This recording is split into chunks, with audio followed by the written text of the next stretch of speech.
All right, welcome to Behind the Scenes. Today in studio, we have Gary from Peppermint Studios. Gary, thank you for being down here. Appreciate it. My pleasure, Joe. Thank you. So for our viewers, why don't you kind of give me some of your history, how you ended up in the music industry, and take us from the beginning. Wow, that goes back 50 years or right. more.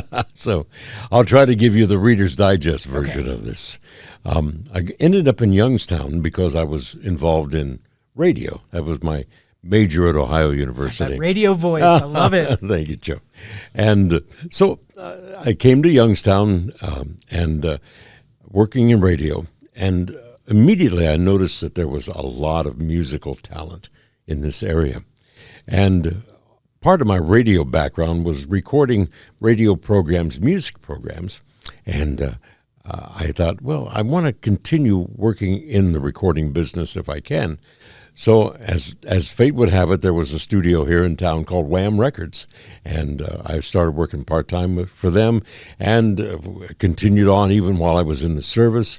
And when I got out of the service, I came back to Youngstown and started Peppermint Recording. Now, where did you get your engineering talents? Where did you pick that up from? Well, I think from my ears, actually. Okay, gotcha. Back in the day, they didn't have all the educational opportunities that are available today for people. So you had to sort of read, you had to listen, you had to do. And radio afforded me a first step because, we worked with microphones, we worked with recorders, control boards, all of those things. I was recording a jazz program at Ohio University, and that involved recording actual musicians. So that was sort of the first step. And I continued on from there, and I did a lot of listening. When I was DJing, I would listen to recordings, and I would say, gee, I wonder how they got that sound, or how did they achieve that effect? So a lot of ears, a lot of reading, and a lot of doing. It feels. I mean, you're a very talented guy, and Thanks. you know what sounds good, and you've been able to work that into a very professional business that you've touched a lot of musicians' lives over the years, right? Fortunately, Yeah. yes. Mm-hmm. So what did you do before music? Well, before music, I'm not sure I know exactly what you mean. Sure. So like before you decided to do the recording studio. Okay. Well, I was working in radio primarily, Okay. and As a DJ? as a DJ, okay. right? And that was my main thing as a DJ, and even at Ohio U, that was my main thing, DJing. And so then I always had the desire to do production. I always wanted to produce recordings, and I always wanted that big hit. Who doesn't, right? So that's what I did. I just sort of evolved from the radio right into the recording studio. When I was in the service, I was fortunate too because they put me to work as a TV director and producer, and so I was able to even use those skills when I was in serving Uncle Sam. So that was good too. Yeah. So tell us about some of the talent who've come through your doors over the years. Oh boy, There's a lot of a lot of people. Now, of course, we opened in 1971, so that means 50 years of people have been through the studio. So I'm sure I won't have time to mention everybody. Right. But we ended up doing. Well, we wanted to be the hit. We wanted to find that hit out of, I think that's everybody's desire. And, of course, we worked with a lot of the area musicians, the Left Ends, the Blue Ashes, the Brainchilds, all those big bands of the 70s. And we actually were successful in signing Blue Ash to a production deal, and we got them a recording contract with Mercury Records back in the 70s. So that was a big major release, and that really was a good stepping stone for us to keep moving on in that direction. But the reality is that the wishes don't pay the bills. Right. They give you a goal, and let's keep working in that direction. So, of course, we were interested in doing music, and it didn't matter if it was a rock band, a folk guitar, or a polka band. And polka bands found their way to our studio. And so we ended up doing a lot of service in that specific genre of music. Youngstown ended up being sort of a hub for musicians to get their start. Like, what was it about Youngstown that drew so many of those talented people here? I'm not really certain of if there was one particular thing. First of all, there were a lot of places to play. Okay. So bands could play and do their thing. There were a lot of good musicians. So if this particular combination of musicians didn't work out with this band. Well, we'll get rid of him and bring this person in and maybe add this person. So there was always a changing of the musicians. So I think the good talent in the area was one thing that attracted musicians to the area and kept them here, because there were a lot of places to play, and fortunately they had a pretty good studio to record their material at too. So I think we had a little bit to do with that too, perhaps. So what's the first band that recorded down with you? Do you remember them? Oh boy, no, I really don't remember. Well, it's really hard to say because, and the reason I say it is because Peppermint actually evolved from Wham Records, which evolved into United Audio Records and United Media. So we were sort of in a so when it became right. So we were working with this band when it was this over here. Right. So that's why I'm saying it's really kind of difficult to say. But certainly some of the early bands, like the Chapter 2, that was a good band, Brainchild, Coconut, all of those bands were the ones that we first started working with. And give me some names on the national scene that have come to record down with you. Well, there have been people like Joey Pizzula, who was with a band in the 70s. He left Youngstown to go to California, and he teamed up with Sergio Mendes and Brazil 66, and they had a song, Never Gonna Let You Go. It was a duet, and he was the lead vocalist, a big hit for them. Some of the other people that I've worked with, Marie McGovern, actually a fabulous singer. She did her demo at the studio with a fellow by the name of Gary Keckle, who played piano, and then she sang. And then later on, she recorded There's Gonna Be a Morning After. Some of the other people, matter of fact, I just had a conversation with Bob DePiro, who is not so much an artist as a songwriter. And he moved from the Youngstown area to Nashville in the late 70s. He was working with me as a jingle writer at the time. And a very creative guy. And he wrote, his first big hit was American Made for the Oak Ridge Boys. And he's written big hits for Reba McEntire, George Strait, and he's in the Country Music Writers Hall of Fame. So I'm very, very proud of that association with Bob. A few people really know this, and you're in video production and TV, and the show American Gladiators. Oh yeah, actually got its start at Peppermint.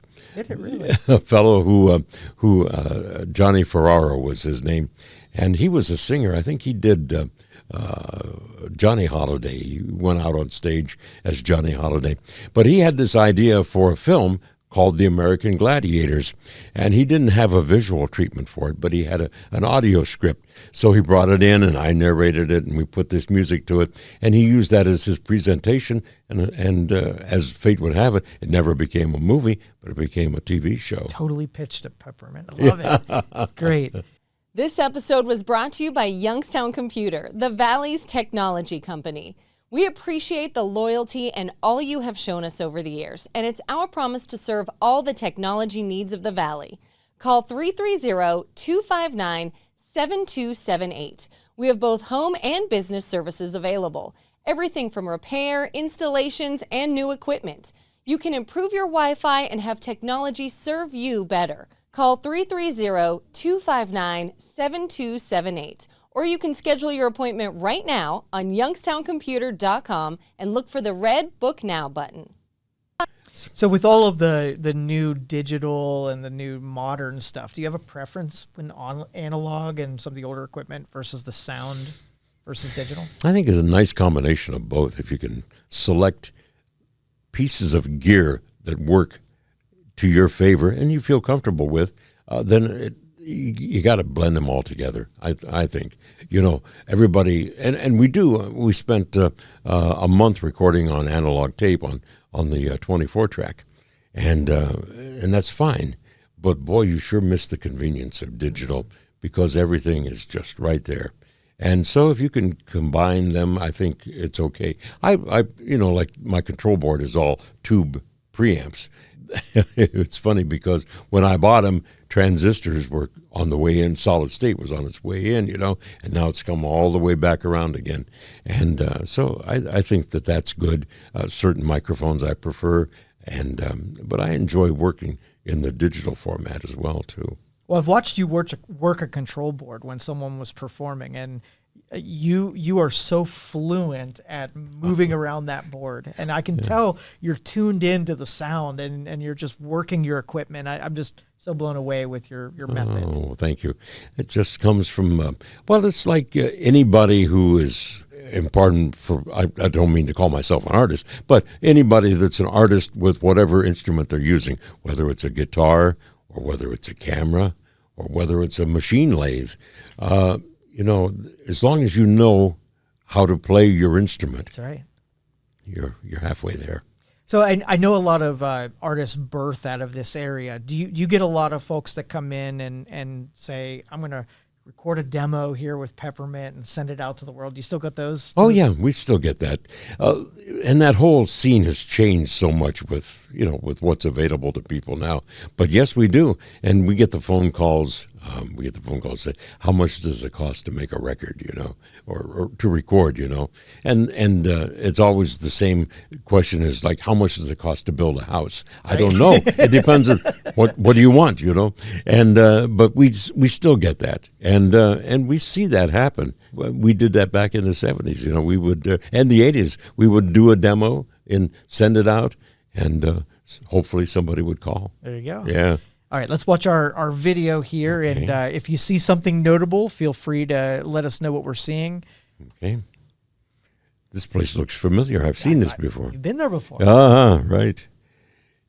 Here's, we were recording with a fellow by the name of Anthony LaMarca, and Anthony is a Boardman resident, and he plays guitar, drums, piano, all kinds of instruments, and he's working on his own album, and his group is called The Building. Now he's also with another group that has been a Grammy Award winner called The War on Drugs. When they're not touring, he's in the studio doing two things, actually. One, recording for himself, maybe three things, helping other people record, providing music for writers, and also learning more about the studio. Okay, now this is the Wall of Shame, maybe, I don't know. Anyway, these are some people. Penny Gilley is right there. She's the lady with the blonde hair. I go to Fort Worth, Texas to record her for her TV show on RFD TV. And this is the control room, and then looking into the studio here. And there's that particular gold record is one for the War on Drugs that Anthony said, here, I want to put this up here at the studio. Nice. And that's always good. We did get a gold record back in the day for an album called Dancercise, which was one of the first aerobic-type albums. This was a memorable poster from Left End's reunion in March of this year. Okay, there's the couch of guitars. That's some of the weapons that Anthony brings into the studio to play. You'll see a Steinway piano in the corner there, and that's from 1920. So it's had a lot of playing. It's been on a lot of recordings. Other amplifiers here and pedals. Oh, look at the pedals. Oh, yeah. Yes, that's amazing. It's amazing what sounds can be produced in those things. We have different amplifiers because we'll use a different amplifier for a different sound. Sometimes we'll use one guitar, two amplifiers, and produce maybe a more stereophonic effect. Some keyboards, some vintage keyboards there, the drum booth that you see, and inside there are the drums. And Anthony likes to record with two drum sets in this particular project. And this is the studio set. This is the set in the studio, and then we have the one in the booth. And over here, more guitars. There's just all this gear that's all over the place. Some we use, some we dust. I like how you referred to them as weapons, though. That's my favorite. There's the studio. We took the studio set and we're recording it actually on one channel using an old Altec microphone. That's a tube microphone. There's actually a little tube in that thing going back from the probably the early 50s was when that was made. And then we record that studio drum set actually in mono in one channel, and the other drums we're doing, instead of giving a track to every drum, we're actually recording it in stereo. So that what we end up with is what we get. Timpanis underneath, timpani tables right there, and oh my goodness, I think we better have a garage sale. And the headphone tree, and some glockenspiel, some keys. And then in here is the main set of drums. And as I mentioned to you, you can see that every drum is mic'd itself. Everyone goes into a preamp. But we're still summing everything together on stereo, on 2 tracks, because part of the thing that goes on today with recording is you can change everything forever. And so by committing to a sound, right off, we know that sound will not change, and that'll be what we have to work with. Do you sometimes record multiple methods while they're playing so that if one way doesn't work out or doesn't sound right, you got another method? Yes, we'll do that, and sometimes we'll do that, like with the guitars, for example. We may actually take a direct like a bass guitar. We'll take a direct right out of the guitar on the bass itself, and then we'll run it to an amplifier, and of course have that microphone, have a microphone in it as well. And there's Anthony playing out there, and there's some of the vocal mics, and again, more of the thing. Hammond B3 organ, a sign in the back that says "Sound System Courtesy of Peppermint," which came from the days of working with the Jerry Lewis Telethon and out at the mall. And again, that's an old Altec condenser microphone. And there, off to the left, there are some of the vintage ribbon microphones, the RCA ribbons. And we have a specific use for those. They're very favorable to horns. And when we're dealing with bands that are using trumpets, we usually use those because they work well to flatter the sound of the trumpet. So right now he's listening to something that he recorded. There's the Steinway piano. And yeah. And everybody needs a pump organ in their studio, right? Why not? and a melodica. That's the only instrument I can play, is that little green thing there. I wouldn't be able to play that. And that is the plaque we got from Neris for our participation in the Grammy Award-winning album by Frank Yankovic in back in around 86, 87. The fellow there you see standing in front of the drums, next to me is Dean Anstutz, and Dean is a notable musician. He plays with the group Red, Wanting Blue, and that group has been into the studio several times, and we've done some nice productions with them as well. I wish I knew what all those were, but it's amazing the sound that can be generated. And a lot of times the guitarists will sit out there and they'll just tweak as they're listening to the music. And Left End album that we did back in the late 80s, those guys are still doing it, you know. What can I tell you? Amazing guys. And Dean's there adjusting. I'm listening in the control room, and Dean is adjusting the microphone, trying to get it in an optimal position for one mic to pick up a good balance of the drums. On the floor behind him there is another Altec mic, and we're using that sort of as a room mic or to emphasize the kick drum.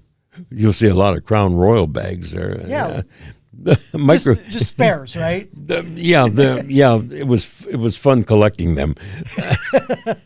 But those are just to put over microphones. The control board that's been there since we opened in one form or another, and it originally had been designed for a studio in Florida and came to me in a 12-channel configuration. We've obviously expanded it on since then.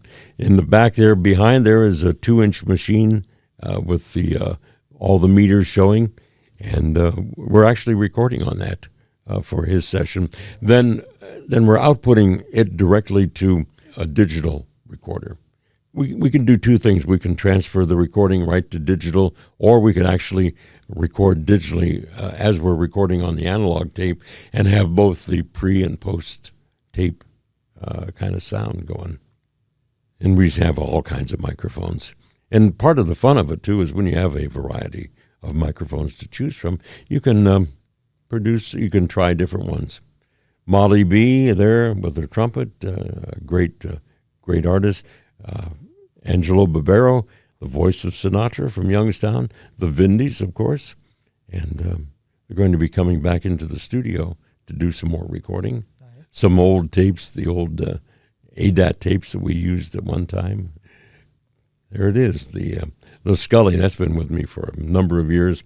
And, like any vintage machine, it's got its quirks, but it also has certain characteristics that we like about it, too. When we're recording so much digitally, it's always a challenge to go back to that, because things that just don't happen digitally, that's like having 16 different recorders all sitting right there, because each channel has its own characteristic, Yeah, and I think what happens is, like, same thing happened with vinyl, where the more people that go digital, it almost makes analog more charming and has different sound to it, and it makes it sound different. I'm not going to say better, but it just gives it its own sound. It's got its own quality to it, absolutely. That's right.